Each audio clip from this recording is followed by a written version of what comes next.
Welcome back to another episode of The State of Sustainability. I'm your host, Saif Hamid, founder and CEO of Altruistic, and I'm excited to be here with you talking about rewilding.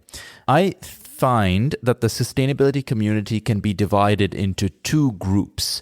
There is a small group that knows what rewilding is and is most likely deeply passionate about it. And there is a much larger group that pretends to know what rewilding is and is usually also deeply passionate about it. And so in this episode, we wanted to kind of just talk a little bit about what it means, a few of the distinctions versus organic, regen, the other buzzwords out there. Organic hasn't been a buzzword in many years, who am I kidding? But still sort of split them apart. And then also talk a bit about whether rewilding can work. And before you get the pitchforks out, I'm sort of pro-rewilding in a system sense, but I want to talk about it more from a business lens.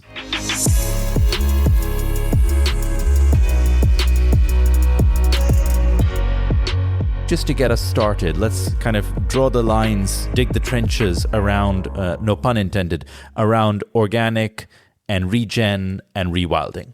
I think the first thing to bear in mind is that organic and regen are still basically farming. They are farming systems oriented towards agricultural output, and they have maybe a unique view or a contrasting view versus standard agriculture on what is going to drive long-term productivity and consumer benefit. Organic is probably best seen through the lens of two things that make it special. One is that organic is all about inputs, and the other is that organic is about certifications. And what I mean by that is, on the input front, organic is about what pesticides you do or don't use, what fertilizer you do or don't use, all the different things that you use in the production of the agricultural output. And so it carefully regulates what you're allowed to use as input. To the extent where you sort of have to leave the land fallow or unfarmed for 3 years, I believe, to let it kind of just get rid of all the negative juju, or just let it get rid of all the things that you're not supposed to have for your organic certification. And that brings me to the second piece, which is organic is quite tightly certified and regulated. There's an established standard. There's a whole ecosystem of advisors and consultants who will help you be compliant with that standard. It's understood by retailers. It's understood by people who buy organic produce. And so that's organic. Regen is, in my view, similar to organic, but slightly different, where regen is more about, it's kind of like a messy thing to say, but like regen is more about outcomes. I know that organic also is trying to capture outcomes, but organic does it by measuring inputs, whereas regen tends to do it by measuring outcomes. And so regen looks at things like species density. Has your approach to farming increased the density of different species in the ecosystem in which you're farming? So, for example, is the soil richer? It contains lots of kind of healthy bacteria and healthy kind of things in it. Bees are coming and pollinating around your farm. And there's this whole kind of little ecosystem that is developing around your farm that is helping the farm to be not just more productive, but to regenerate itself, helping the soil to get better. If you contrast regen with standard farming, and I want to say a few words about standard farming, then you might say that with normal, let's say, monoculture, large-scale farming of the type that you might have for soy in the US, or chickpeas and canola in Canada, these large tens of thousands of acreage type farms, then you're typically going to be using fertilizer at scale, pesticide at scale. You want to make it as close to an industrial process as possible, which means that it is almost a feature that you end up killing off a lot of the other stuff that's happening on your farm, because it's probably just messing with the industrial process that you're trying to set down. You don't kind of want lots of random birds coming in and picking away at your canola. I don't know if birds pick at canola, but I would assume that they do. And you kind of want to really control that, but also you want your use of fertilizer and pesticide is also actually about control. It's about yield. It's about controlling yield, and therefore it's about control. And that means that you end up kind of just like by, the extensive use of chemicals, you sort of kill off a lot of the natural ecosystem around your farm. in terms of kind of how you measure whether regen has been effective or successful, it is therefore a little harder than organic, because with organic, you can basically look at what you used. Did you use this type of fertilizer? Did you use this type of pesticide, etc.? If so, it's not organic. Whereas with regen, you kind of need to look at were the outcomes achieved. So did I manage to actually reintroduce bee populations to my farm? Did I manage to actually increase the biodiversity of the soil? Did I manage to achieve certain outcomes that the regen approach was intended to target? For this reason, it's a lot harder to measure, and it's also a lot harder to regulate and to certify, which is why the jury is still out on what certifications and so on make sense. Now, before we come to rewilding and how rewilding is different to regen and organic, let's just say a few words about mainstream farming. This is my own kind of little split of how mainstream farming works, but you basically have large-scale monoculture farms. You have typically large-scale controlled agriculture, which I would say is like greenhouses, vertical farms, all the like. And then you have smallholder farming. This is not any standard split. This is just how I see the world of agriculture. And different versions of these lend themselves better or worse to regen. I would say that you can do organic in most of this, but organic gets quite hard in smallholder farming. Let me talk about that as well.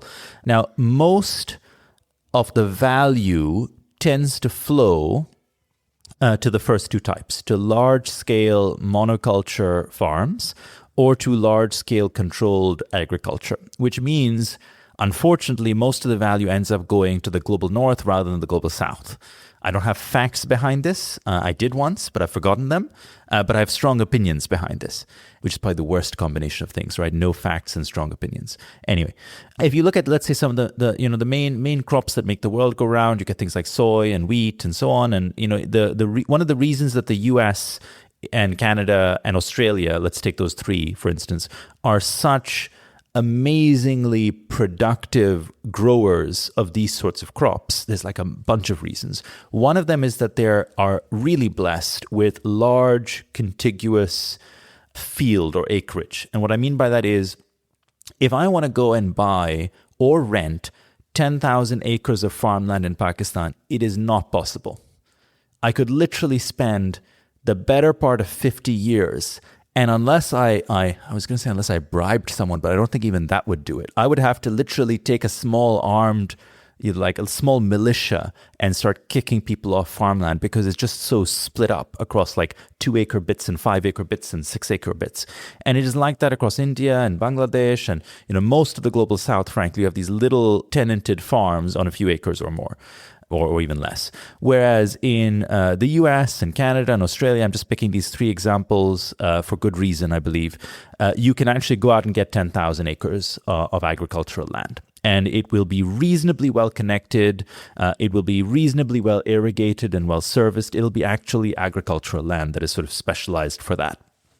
One of the other things is that in these markets, you have really high levels of innovation in the inputs. Anyone in the agriculture space will, for instance, know Norman Borlaug. Anyone who's a West Wing fan will know Norman Borlaug as well. I happen to be the proud owner of Borlaug.com for strange reasons that will remain unspoken on this episode. But Norman Borlaug won the Nobel Peace Prize and is credited with saving 1 billion lives. It's so tragic no one knows him, right? But you can actually look up on YouTube, you can look up Norman Borlaug West Wing, and you'll get like the 2-minute version of the story. And basically, the story is like a massive digression, but I think this is pretty interesting. The story is that around the 50s and maybe early 60s, around that period, you had massive risk of famine, particularly in South Asia and parts of sub-Saharan Africa. And the risk of famine was because you had the wheat crop falling on itself and therefore yields really collapsing. And the initiative that Norman Borlaug was involved in was innovation around dwarf wheat, a type of wheat that was shorter and stumpier and therefore didn't fall. And Norman Borlaug then spent the better part of a decade basically going around South Asia and sub-Saharan Africa promoting this type of wheat. It was, again, monoculture, like you kind of have the same type of wheat growing everywhere, but it is credited with saving 1 billion lives because it avoided famine because everyone got wheat.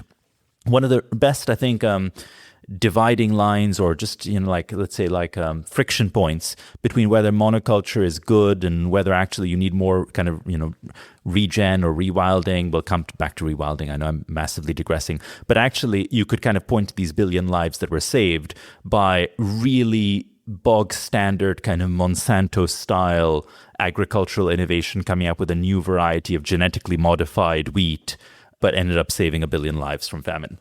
My point being, US, Canada, Australia have some of the best innovation in farming inputs as well. You actually can't take those innovations out very often. So it is really difficult to get the type of seed that is used in these countries and just take them over to the global south and start using that because it's controlled and heavily restricted, the export or import of these varieties. But these sorts of innovations, the wide-scale availability of contiguous large acreage, heavy levels of mechanization enabled in great part by large contiguous acreage. It's much easier to run a tractor over 100 acres or 1,000 acres than it is to kind of run a tractor over 2 acres and then take it and run it over another 2 acres that you have across the middle field. And the availability of these inputs have meant that farming in America and Canada and Australia and other places like this has become hugely productive. And that's the bedrock on which the global food system runs. In the global south, we're often proud of how we grow all this stuff and how there's like local bananas and they taste better and so on. But the sad truth is that we actually import large amounts of the food that we eat from the global north because it's just cheaper. Isn't that staggering? It's actually cheaper. Think about chickpeas and lentils, which are widely consumed in South Asia, but actually mostly imported into South Asia from Australia and Canada. That is actually insane. The cost of production, the cost of growing it is so much lower in Canada and in Australia that even the logistics of getting it halfway across the world doesn't eat that cost up, and it is still cheaper to grow it in Canada and ship it over to India or Pakistan or Bangladesh. Truly, truly insane. My point being, if you come back to, I've massively digressed here, this is kind of mainstream agriculture, and I would say that it is really difficult to convert this open field farming approach to organic. And I would say it's also quite difficult, but I think in some cases maybe easier to convert it to regen. And rewilding, I know I keep saying we're going to get to it, but I just want to anchor everyone in some of the problems that we're facing before we can even talk about rewilding. Rewilding is just such an abstract, messy, ideological space. Anyway, to convert this sort of large-scale acreage to organic, you would have to manage to persuade the farming community to sit on its hands for 3 years while you kind of let the sort of farmland recycle itself, and then you start switching inputs, which means that in practice that only happens if there's a massive incentive, likely coming from a buyer, to cover the costs and cover the income of the farmer until you manage that transition, or the farmer is really far-sighted and just manages it themselves in batches and is trying do this transition for the next generation or something. I think it's really difficult. Not impossible. It'll just take a long time and a lot of effort. I actually think regen is easier because regen is in most ways kind of a little more relaxed, because it is less about the sort of rigidity with the certifications and the standards, because that's all kind of nascent and developing. From the farmers that I've spoken with, I'm sort of unique in the software world in having spoken with farmers now and then. But from the farmers I've spoken with, I think that a lot of the elements of regen are familiar elements to them. Things like, for instance, cover cropping, crop rotation, the idea that you farm different things in different seasons and different years because certain crops will actually have a different impact on the soil. Certain crops will tax the soil on one nutrient, certain crops will tax the soil on other nutrients. The idea of using composting or soil conditioners to enrich the soil and make the soil healthy again. These things are reasonably well understood in the farming community. In my flower farm, for instance, one of the things we were really excited about, which happened by year 2 of our flower farm, was that the bee population started to return to the area. And bees are great for farms because bees pollinate. They're a nice catalyst for production, particularly in the flower farming space, but this will also be true for others. And so, these things are widely understood and well understood by the global farming community. I think that farming tends to reject catch-all terms and categorizations because they seem to be a little patronizing. And they seem to also underestimate just how hard it is to navigate transition in a space that is so environmentally exposed and so exposed to, frankly, luck anyway. Like if you have a factory, your factory will produce stuff, come rain or come shine, year in, year out, right? Whereas if you have a farm, you're just exposed to the elements, you're exposed to market forces, prices, labor issues, like you kind of clamp down on immigration in the US and suddenly there's no one to pick the peaches. That's before you get to drought and what drought does to peaches, right? There's all this stuff that you have to figure out and deal with in the farming space, which I think is complicated enough before you start going out there with your checklists and saying, well, did you do X, Y, and Z? And can I stick something into the ground to see if the insect species have multiplied? That said, because regen is a little more relaxed or a lot more relaxed on the standards and the regulations, and because regen is inherently about outcomes, which I think farmers understand quite well, I think that actually it is much easier for large-scale open field farming to phase in regen than it is for organic. On controlled agriculture is coming around to the idea of organic, from what I've seen in some places. I think regen is harder because controlled environment agriculture is by its nature, it's a controlled environment. You're not going to be regenerating the soil. You're going to be kind of having soil that you can control as much as possible and use as much as possible. And yes, you want that soil to be productive, but it's not part of a natural environment out in the open in the same way. Now, smallholder farming. I've spoken previously in previous episodes about smallholder farming. I think smallholder farming, we kind of have this idea that actually, smallholder farming is inherently regenerative or could be inherently regenerative. And there are all these little legends and anecdotes about smallholder farmers who, husband the soil better than you would at a large monoculture farm. I've never seen this, frankly. The only smallholder farmers I've seen get bilked into over-purchasing fertilizer, over-purchasing pesticide because they're risk averse, and the person selling them this is also functioning as the advisor for what they should do in farming practice. And so they tend to over-fertilize, over-pesticide, and just basically produce what they can and then sell their crop and then pay back the middleman that sold them the inputs at a massive markup. Organic, I think, is a very long shot because I don't see smallholder farmers able to sustain 3 years without produce. I think that'll be insane. And regen, I think, is usually too long term. I think we forget that most smallholder farmers, even though they may have been on the same land for generations or whatever, the lease is often a verbal agreement that is refreshed every year and at most every 2 years. This often gets neglected, but actually most smallholder farmers, the agreement that they make with the landlord is not written down because no one can read. And so it's not written down. It's like a handshake or a verbal agreement. In Pakistan, you would literally say that you've given your tongue. You've spoken this thing, and this thing is now your contract. I don't know what they would have in sub-Saharan Africa and other parts of the world.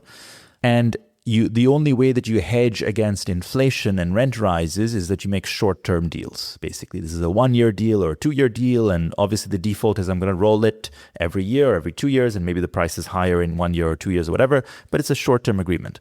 I don't see how lots of smallholder farmers are going to take any kind of risk on the long-term health and well-being of their soil through regen ag if they don't even know if they're going to be farming this for sure in the next 5-6 years. Maybe that's just me. Now, smallholders, I guess if you kind of really go by the literal term and you're saying, well, they own the farm, they own the small family farm, maybe that's different. But actually, I think regen ag also takes a lot of education. I think that's maybe one of its strengths is that you can teach it. It's harder, I think, to teach organic because you kind of have to just say, take my word for it because this is going to pass the organic certification and therefore don't do this. Otherwise, you'll get wrapped on the knuckles come certification time. Whereas regen ag, I think you can probably do a better job of explaining the principles to a smallholder farmer. So again, maybe regen ag can actually catch on in these markets. Let us now come to the moment you've all been waiting for, and we're going to talk about rewilding. So rewilding, I would say, is actually the anti-farming. And I'm probably going to get the pitchforks coming out at this point. But the thing with rewilding is the whole idea, as far as I could tell, and I say this having had, multiple very lovely conversations with different friends like Ben Goldsmith who have strong views on the matter. And I am all for rewilding. Like, I love the idea of rewilding.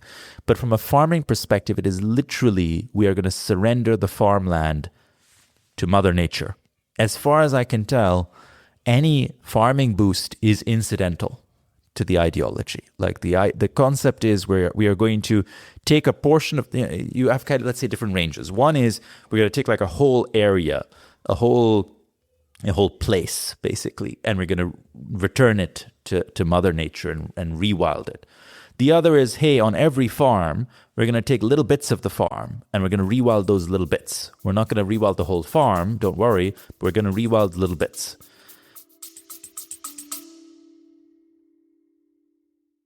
This podcast is brought to you by Altruistic. Sustainability teams have one thing in common.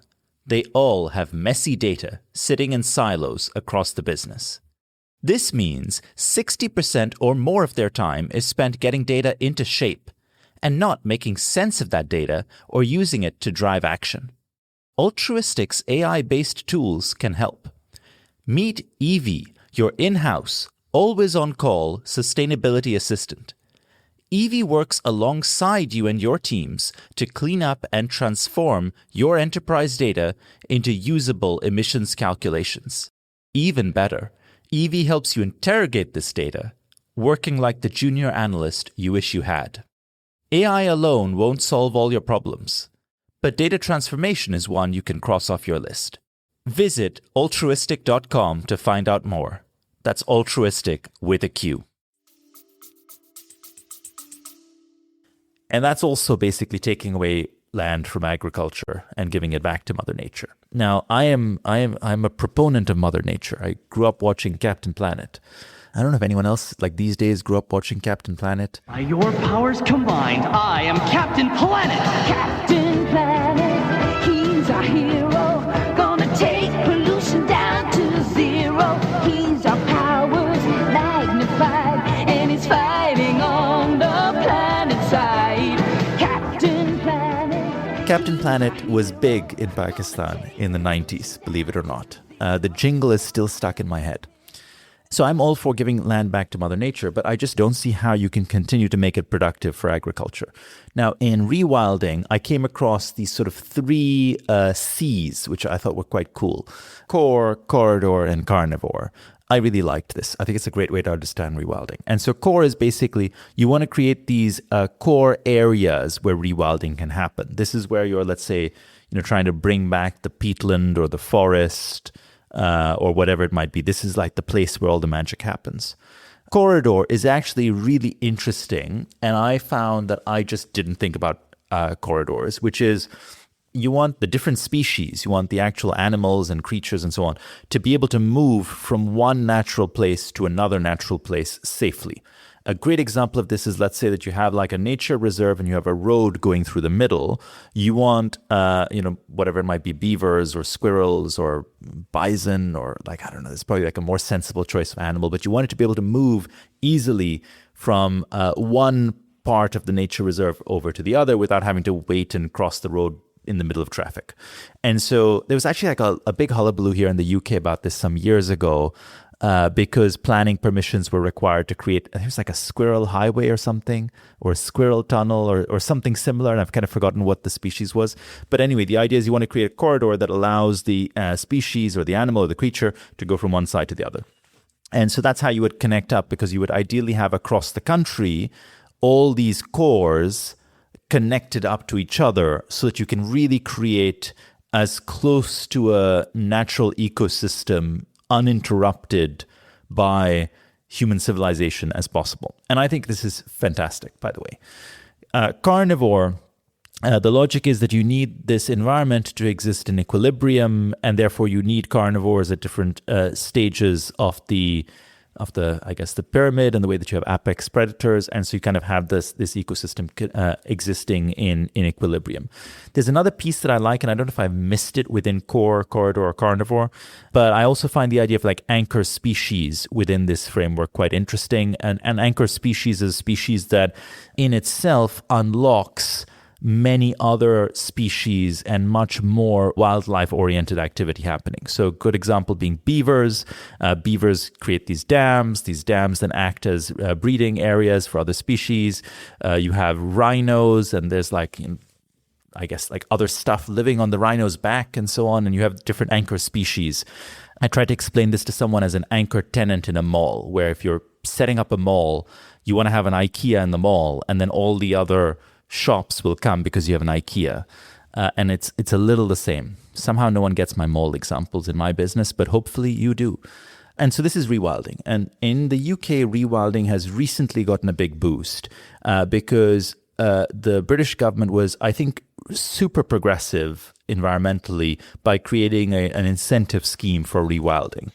That incentive scheme has been in its own right really controversial. I actually think that there wasn't enough kudos from the environmental wing of the world for what the UK government was trying to do. But there was certainly quite a lot of criticism from many other quarters. And in fact, I was just speaking with our own general counsel at Altruistic a few days ago, who was telling me that he believes that the wildfires across the UK were encouraged or promoted by the rewilding policies, and it made it more disastrous than it would have been otherwise. So there's been some controversy around this. It is ultimately also a subsidized regime because you're basically having to incentivize farmers to set aside parts of their farmland and look after the rewilding that's happening there and basically act as custodians for nature.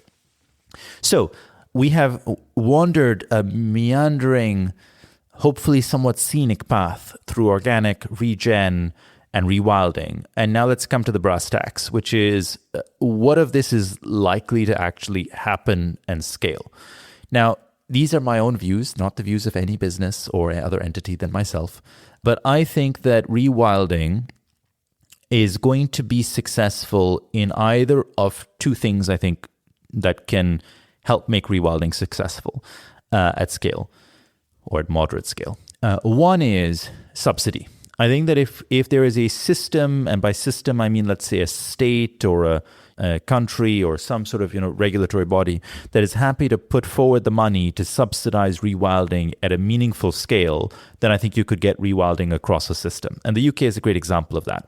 The other is some element of premiumization where you can actually increase the margin of the land itself by virtue of the fact that you're rewilding it. And there's a couple of examples there. One is, let's say, whether the brand itself captures the premium. So I'm selling you wild farmed bread, for instance, bread grown with wheat that was grown in a sort of in a natural environment where rewilding was taking place as well and was promoting the production of this rewilded wheat. I'm kind of mixing up all my terms here, but you get what I mean. And so there you could maybe say that this is a premium product, and I'm going to sell it to a market that is happy to pay for that premium product. And that premiumization means that my land, even though it is less productive agriculturally, because I've given away a bunch of it to rewilding, it is still generating more dollars actually on an acre for acre basis. And that can work, I think. I think that can work to the extent that you have brands that are able to capture that premiumization, which will be more likely in some sectors than others. Frankly, I don't think bread is the right category. I can see totally how one wild farmed can be successful. Great brand, by the way. Really like the mission, really like the product, really like the distribution. Maybe topic for a separate episode, but they have a B2B line and a B2C line. I think just really very clever business. I would love to see them successful, and I think they will succeed.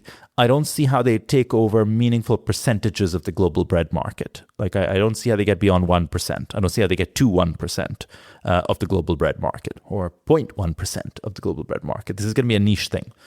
Now, maybe there is room in the global bread market for 10 wild farms in 10 different countries. Who knows? There are going to be some sectors, some niches, some verticals where this works and some where it just doesn't work. And maybe there are some categories where actually the premium by its nature is kind of built in. We did an episode on cocoa, for instance, and we came across this really interesting problem where you have multiple threats to the production of cocoa in the countries where cocoa is produced today, particularly like Ghana and Cote d'Ivoire, for instance. To bring new areas under cocoa production, you kind of trigger all this deforestation regulation. So is there a world where actually you say, well, let's have cocoa produced in sync and in harmony with nature in a kind of, rewilding oriented way? That could actually be quite interesting.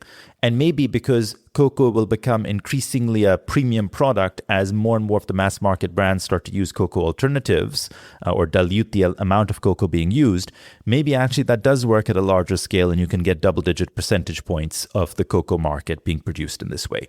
Otherwise, I think it's a real stretch. On the subsidy front, I don't see how this makes huge sense at scale for a country where agriculture is a major part of the economy. I think that it can make more sense in the UK, for instance, than I think it can in the US.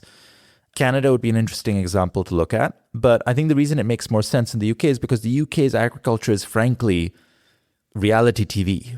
I mean, maybe that's like an extreme example, but it literally is reality TV right now with like Clarkson's Farm. But what I mean is that, no one would say that the UK is an agricultural country. Like it's not an agricultural producer. This country is known for banks, insurance firms, law firms, and accountancy firms. It's not known for being a massive agricultural powerhouse, which means that you can actually have the preferences of like an environmentally attuned younger demographic and middle class and urban class kind of saying, well, we think we should have nice nature reserves and areas of outstanding natural beauty that we can go and visit. And so it does make sense for us to pay a small amount to return some of our not amazing, frankly, agricultural land to nature. I actually think it does kind of make sense. But when you start looking at countries where agriculture is a major part of the economy, then that subsidy is going to get really massive. And also the yield impact on the economy is going to get pretty significant.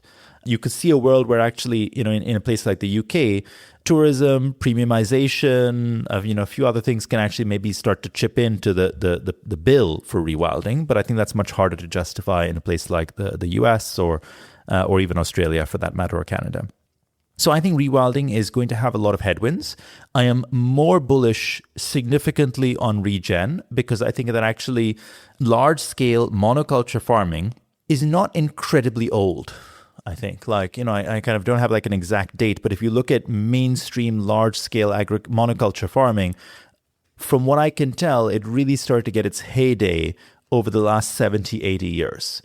And what that means is that you start to see a lot of farms that are actually seeing degradation of soil quality, that will actually see the benefits of trying to increase soil productivity and soil quality. And therefore, I think regen starts to make a lot more sense as you start to understand that. I think organic and regen are going to have to duke it out and sort this thing out between them. Like they're both very similar. Organic controls inputs, but is trying to achieve very similar outcomes. So I think they're going to have to resolve this thing between them. Rewilding, I think, will be a really nice niche territory for certain products and certain economies. That is my take. I am keen to hear your views. If you feel strongly one way or another, please write in. My email is in the show notes, saif@altruistic.com. If you have areas you think I didn't cover, I should have, very happy to see if we can address them in a follow-up episode. And I just want to also say we are hosting the State of Sustainability Summit on October the 14th in London. We do this in 3 locations around the world. We do it in Amsterdam, London, and Chicago. If you would like to meet me in person, if you would like to join the team in person and meet a bunch of the largest food companies in the world, please write me a note, saif@altruistic.com, in the show notes again. And we would be very happy to welcome you in person on October 14th, which is a Wednesday in London. Thank you very much. And if you like this episode, please hit follow, share with a friend, write us a review, whatever is the least effort for you. All of these things are very much appreciated.